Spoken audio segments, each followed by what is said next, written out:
নমস্কার। আজকের suspense story চ্যানেলে আপনাদের সকলকে স্বাগত জানিয়ে এবং যারা এখনও আমাদের চ্যানেলটিকে সাবস্ক্রাইব করেননি তাদের কাছে সাবস্ক্রাইব করে আমাদের সঙ্গে থাকার অনুরোধ জানিয়ে শুরু করছি আজকের গল্প। আজকের গল্প ইংরেজ লেখক লর্ড হ্যালিফ্যাক্সের লেখা ট্রেনের কামরায়। এই কাহিনীতে উল্লিখিত কর্নেল ইউয়ার্ট হলেন খুব সম্ভবত লর্ড হ্যালিফ্যাক্সের পুরনো বন্ধু মিস্টার H.B. ইউয়ার্টের কাকা। বন্ধুর কাছ থেকে হ্যালিফ্যাক্স এই কাহিনী শুনেছিলেন আর বন্ধু শুনেছিল তার কাকার কাছ থেকে। কর্নেল ইউয়ার্ট হলেন সামরিক বিভাগের একজন পদস্থ কর্মচারী।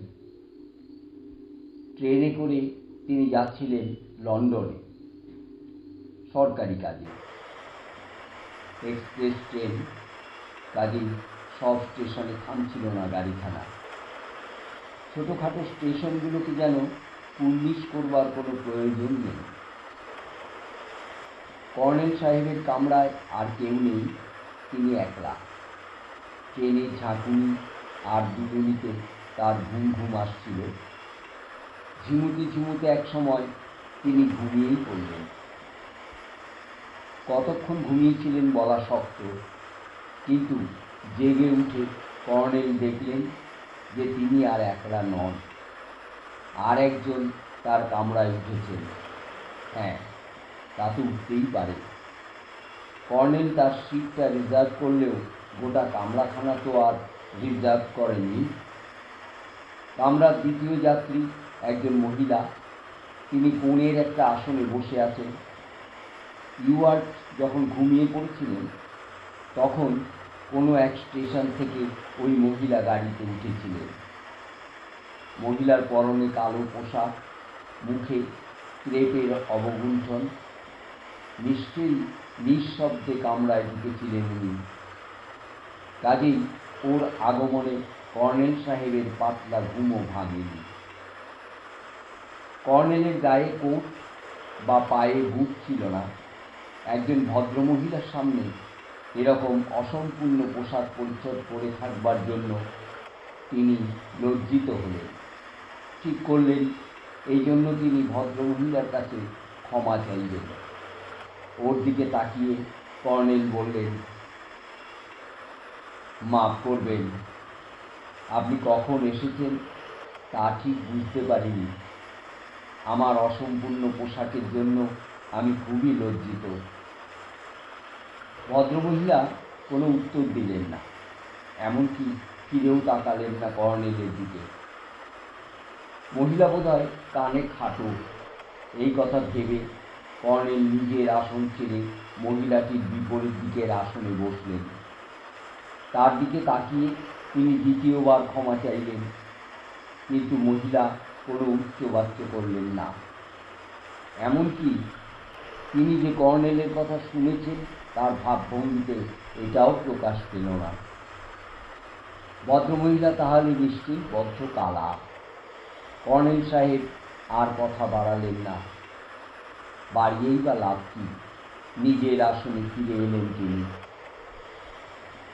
ভদ্রমহিলার অদ্ভুত আচরণের কথা চিন্তা করতে লাগলেন তিনি।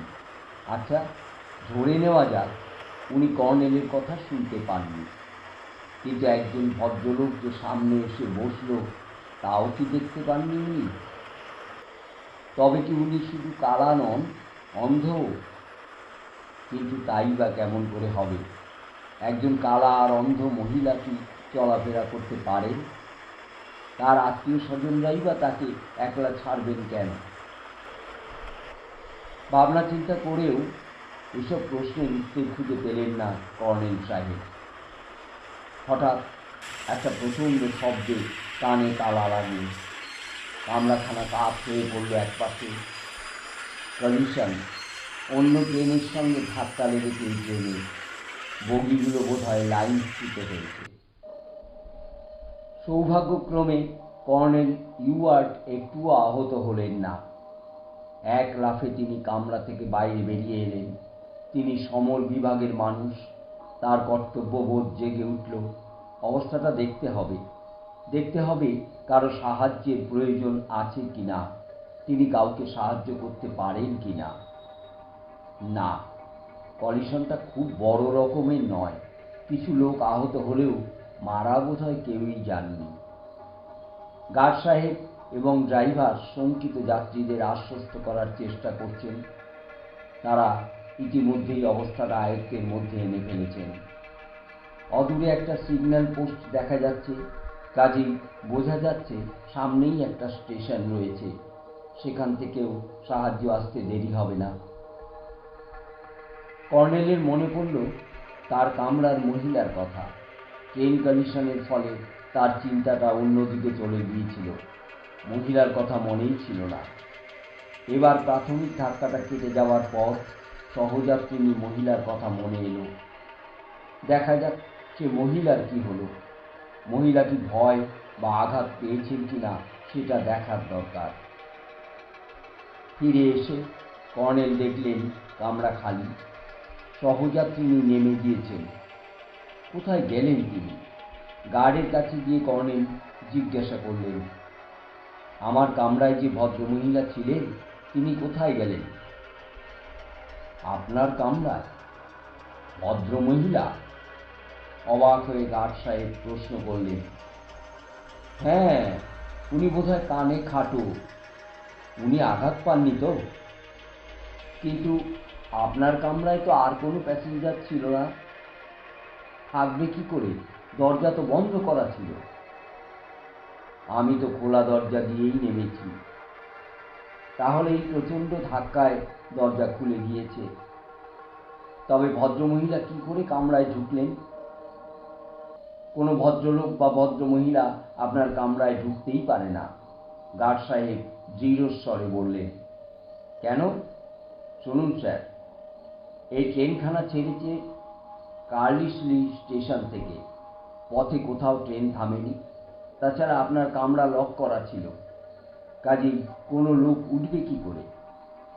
কিন্তু আমি ঘুম ভেঙে যে ভদ্রমহিলাকে দেখলাম, স্খলিত স্বরে কর্নেল বললেন।